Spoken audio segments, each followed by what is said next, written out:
You guys having a good morning?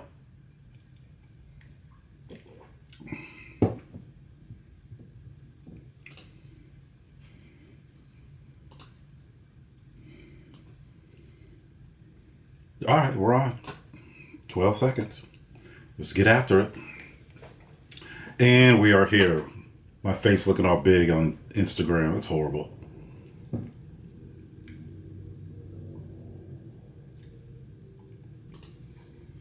And we are here. My face looking all big. Look how big my face looks on there.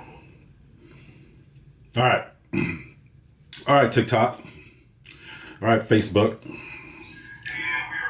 All right, Mr. Hutchison. All right, so the first thing we're going to talk about is the concept of structuring deals creatively. Let me bring this down a little bit. I'm going to mute this so I don't hear it. What's up, Tigger? What's up, Kevin Green? I see you. Let's talk about what it means when you buy an asset like an apartment building for no money out of your own pocket. So I'll break down those myths, and you guys that are on TikTok, guys can come up on stage. I'll answer all your questions. Instagram, I don't know what they're going to do, but I guess they can listen and just pay attention to my big old face showing up on the screen. Facebook, you guys can ask questions that should come up, and I'll be able to answer those for you. All right, so when we structure deals creatively, we're talking about acquiring real estate outside of the conventional way of doing things, right? So typically when we want to buy a piece of real estate, I feel like I'm missing something. All right. Typically when we want to buy a piece of real estate, we got to think about the down payment. We got to think about the credit requirements and all of the things, right? All of those, let's call them barriers to entry. There's a concept when we acquire real estate creatively, and it's 4 components. And if you can master those 4 components, then you can put yourself in a position to start having conversations to be able to do the creative stuff. Just because you can buy something creatively, first of all, there's a few things that need to be in alignment. One, somebody has to be willing to work with you. So you have to be able to incentivize them out of your deal. So when you exit out of a deal, you got to be able to incentivize them to be able to, you got to pay them. You got to compensate them. So the 4 components are as follows, and you're more than welcome to get a pen, but I got the actual lessons. The 4 components are component number 1, you got to be able to assess a deal. So component number 1, we start no matter what we're doing in real estate. Let me get this screen off. This Instagram screen is messing with me. So no matter what we're doing in real estate, component number 1 has to be addressed. It's the 4 data points. It's the foundation of learning. When I teach people how to invest in real estate, we always start with the 4 data points. 4 questions. What does it cost? What does it cost to fix up? What's it going to be worth when I'm done? How much income can it generate? Once we have asked and answered those questions and we've evolved to being good enough to interpret those answers to see if this piece of real estate is prime, if it's in our buy box, then we can go ahead and move forward to the next component. The next component, component number 2, when structuring deals creatively, is getting your name on the deed before you have to pay for it. It's owning the property before you pay for it. Now, this requires a bit more understanding. So there's always that little voice in the back of your head when you start out as a real estate investor that says, why would somebody give you ownership of their property before you pay for it? You can just take ownership and then leave. You just cut them out, right? It doesn't necessarily work that way if it's done right. Like none of you would sign over your house to somebody and then say, all right, just pay me when you can. It doesn't work like that. So component number 2, getting your name on the deed before you have to pay for it, or taking ownership before you pay for it, means you have to obligate yourself to that debt on paper. So if I'm buying a house for $100,000 from John Smith, and John Smith deeds the property over to me, he's not just going to deed it for nothing. In exchange for him deeding the property over to me, I have to give him 2 documents. One document obligates me to the debt. And if I agree to buy it for $100,000, that's the debt. So that one document obligates me to the debt. The document behind that enforces the first document. It's called a security instrument. So if I default on that first document, which is a promissory note, which is a promise to pay, then John Smith can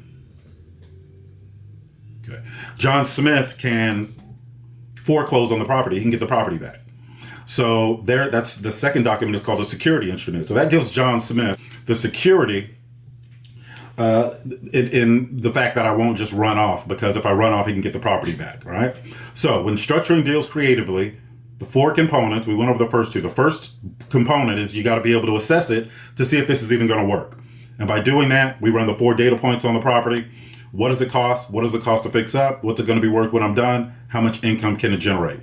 We ask and answer those 4 questions before we do anything else. Now, what I'm looking for when I run the 4 data points is I need data point number 1 and data point number 3 to be as far away from each other as possible. So data point number 1, what does it cost, or what am I willing to pay, or whatever we agreed. And data point number 3, what's it going to be worth when we're done? See, if those numbers are far apart, if it's going to be worth far more than what I paid for it, all that is profit. Now, I may have to do some rehab stuff, but that lets me know how much gross profit I'm going to have. And out of that gross profit, I know how much I can compensate the seller to work with me, right? So you got to incentivize people. Otherwise, they could just sell it on the open market. Component number 3 is adding value, making it worth more than you bought it for. And you knew you could do this because you ran the 4 data points in component number 1. So 4 components to structuring the deal creatively. 1, run the 4 data points. 2, take ownership of the property before you pay for it. But on paper, you obligate yourself to what you're buying it for, the amount that you're buying it for. Number 3, now that you own the property, guess what? Now you can borrow against the property to make it worth more than you agreed to buy it for. So once it's worth this amount up here, now component number 4, you exit. You can either cash out refinance, and when you do your cash out refinance, you bring in a permanent mortgage, right? Probably 30-year fix if it's a 1 to 4 unit. And then that new mortgage pays off all the existing debt. So when you get that new mortgage on your cash out refinance, the closing company is going to do a title search, or what do they call it? They're going to do their due diligence, and they're going to check to see what liens are on the property. Guess what lien is going to show up on the property that needs to be paid off? What you agreed to buy it for from John Smith, the original seller. So now we just got to pay those off. And after all those debts are paid off, you get to keep what's left tax-free. It's tax-free because you still own the asset. There's no capital gains tax because you didn't sell it. You didn't realize any gains. So that is how we acquire a piece of real estate and pay for it out of our exit strategy. That is not something you can possibly build a business model around. And this is what people do. People get into this game. They don't want to pay for the education. They really don't have a lot of money anyway. And they go in trying to do all these things creatively, and they're not a seasoned real estate professional. So they basically just get themselves in trouble and ruin their reputation because they're obligating themselves to things that they can't deliver on. All right. Now, let's say that you are good at it. Let's say you're seasoned and you're able to acquire real estate and pay for it out of your exit strategy, pay for it out of your profits. There's still some other things that you have to understand about running a real estate investing business. And one of those things are it costs money to get in the conversation. So let's say I at my workshops, I usually have this, hold on one second.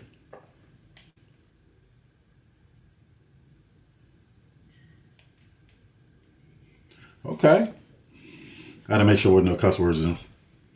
So let's say that you're able to do that, but how are you going to get in the conversations? And people don't realize understanding how to invest in real estate is not the same as running a real estate investing business.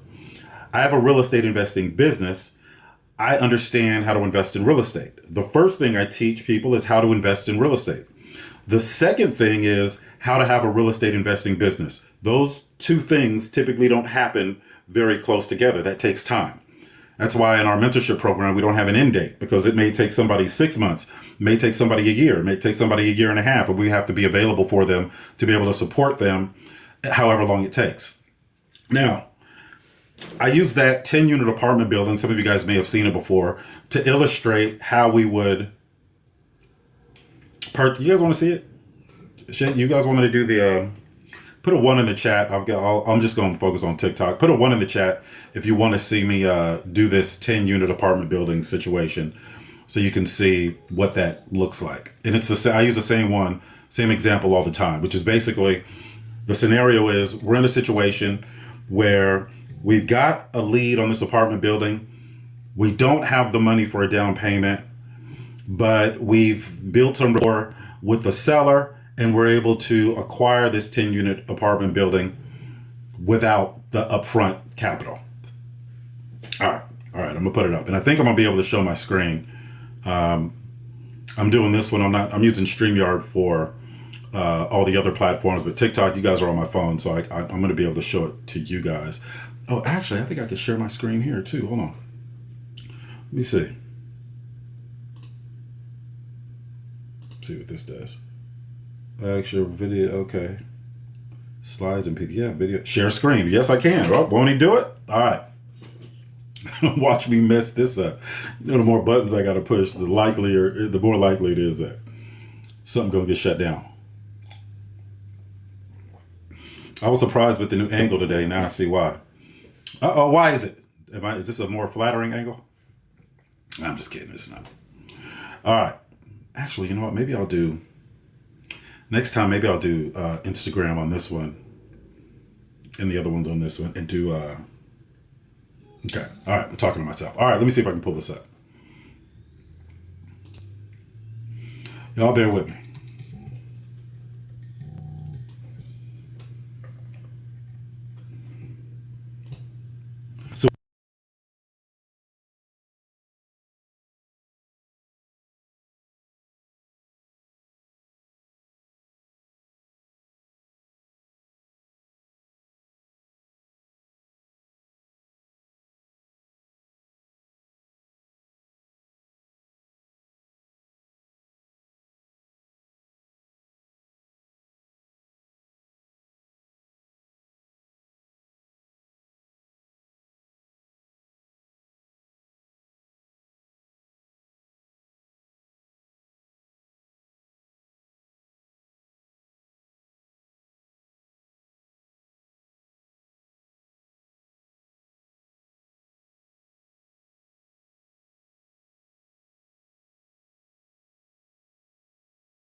All right. So it looks like I don't know what was going on with the sound for that one, but how do we stop sharing? All right. So now we are back. So now when you start doing these cash out refinances, and especially in multifamily commercial, and this is where a lot of people get tripped up at, you have to maintain that balance of rental income and monthly obligation. So yes, in theory, you could keep doing cash out refinances, but at some point, the cost to own the building is going to exceed the income that it generates if you are not managing rents up. All right. Now that example that I gave you just now with the 10-unit building, it goes a lot further than that, because when we manage rents up over the next 2 years, you'll notice when we started, we had 6 units out of 10 making $500 a month. And then when we exited the first time, we had 6 units still making $500 a month, but we had an additional 4 units making $700 a month, which increased the gross rental income, which increased the net operating income, which increased the value of the building. Now, when interest rates start going up, your cash out refinance is going to cost more. The monthly obligation is going to be higher because the cost of money is higher. So you have to manage rents up to stay on par with that. But the flip side of that is if you manage rents up too aggressively, you're not going to get anybody to lease because you're pricing yourself out of the market. So you've got to be able to watch all these things at the same time. Now, if you price yourself out of the market, now you're dealing with that debt, right? That monthly obligation on that debt. And you're also dealing with the vacancy loss, right? So your situation can get really, really bad, really, really fast if you're not managing it, right? So the acquisition of the real estate is the easy part, right? We can get real estate relatively easy, but we can also get into something that we can't get out of if we don't have an understanding of the operation side of multifamily commercial. All right. Starting to make sense? Is there a ceiling for as far as the rent can go up? No, but you will price yourself out of the market. So the ceiling is really, there is no ceiling. I can charge $1 million a month for rent. Doesn't mean anybody's going to rent it. All right. So you have to stay within that happy space. Not only that, you have to know how to be a landlord, right? Because you're balancing all these things. And when it comes time for renewals, if you don't have a renewal process in place, an effective one, then it's going to hurt your financials. Because if people move out because you're trying to be too aggressive, then that vacancy loss is going to hurt your net operating income. It's going to devalue the building. And it's just a domino effect. So when someone when they join 4 Data Points Academy and they're set, they want to buy, they want to start with apartment buildings. I encourage them to do maybe some smaller flips, some smaller projects first, so that you can learn all of the nuance aspects of real estate investing that carry over into the multifamily commercial. Low key, Matt, it's that also depends on the city and state. The only thing that really impacts this process, it's not so much the city and state, because the rules are the same at a certain level. What impacts this process is once you already own it, and the operation side gets impacted by what state you're in, because the states that are too tenant friendly make it hard to evict somebody for non-payment of rent. So, and if you can't evict somebody for non-payment of rent, then you're going to have to eat that until you can go through that process. And that's that's when the state influences the experience, right? Blue states are absolutely horrible. Worst states to be a landlord: New York, New Jersey, and any state touching the Pacific Ocean, right? California, Oregon, Washington. I don't know about Alaska. Ain't too much going on in Alaska. All right. Massachusetts. Yeah. Also Massachusetts. They're just way too tenant friendly. It's almost offensive. All right? And when we have the multifamily conversation, people get mad at the wrong people. What's going on with that thing behind me? People get upset at the wrong people. People get upset at landlords thinking that landlords are just greedy. And that's not the case. So imagine if you own a multifamily commercial building. Maybe you work really hard to get to the point where you can own this building. You're proud of it. You treat your tenants well. You try to be a good landlord. And then what happens is, hold on, folks. The music's messing with me. All right, let's bring the guitar back. Try to be a good landlord, and what happens is your insurance premiums go up.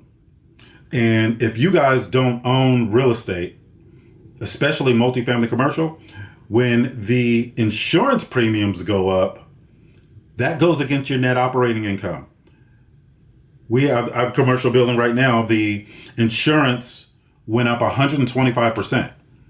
The rents did not, but the insurance went up 125%. So that goes against my net operating income. So my net operating income is reduced. And when we execute that formula, net operating income divided by cap rate, well, now I have a lower net operating income divided by the cap rate. So it lowers the value of the building. Because it lowers the value of the building, now I can't, that takes my equity away. So when the government doesn't regulate these insurance companies, they are robbing us of wealth, is what it is. Because they're taking that equity away. And then you have property taxes. Property taxes don't go against your net operating income, but it is a cost, all right? So landlords, they have to raise rents. I manage rents up 3% year over year, unless somebody moves out and then somebody new moves in. They pay whatever the market rate is, but I manage them 3% year over year, and I'm very transparent about that. But when people get upset at us as a landlord and call us greedy, we have to maintain the building. Utility costs go up. Insurance premiums go up. Property taxes can be reassessed. All of these expenses go up over time, and people expect rents to stay the same. So what if rents had to stay the same? Because there's some blue politicians that would love to say, you know what, rents have to stay the same. They can't go up. They would love that. Well, what happens to the landlord? Now you can't afford to maintain the building. Now you can't refinance. Now you can't pull equity out to go buy another cash flowing asset. And you start working really for your tenants. And people don't understand that. So I tell people, when they start complaining, write your congressman, write your your city council, write your governor, and have them put limitations on these insurance companies. People don't look at that, though. Victim always looks for somebody to blame, folks. The victim always looks for somebody to blame. I'm going to shut down StreamYard. I'm gonna stay on TikTok. I'm trying to test this equipment to see if it's still supposed to be what it is. So I'm gonna close this one down. I'm gonna stay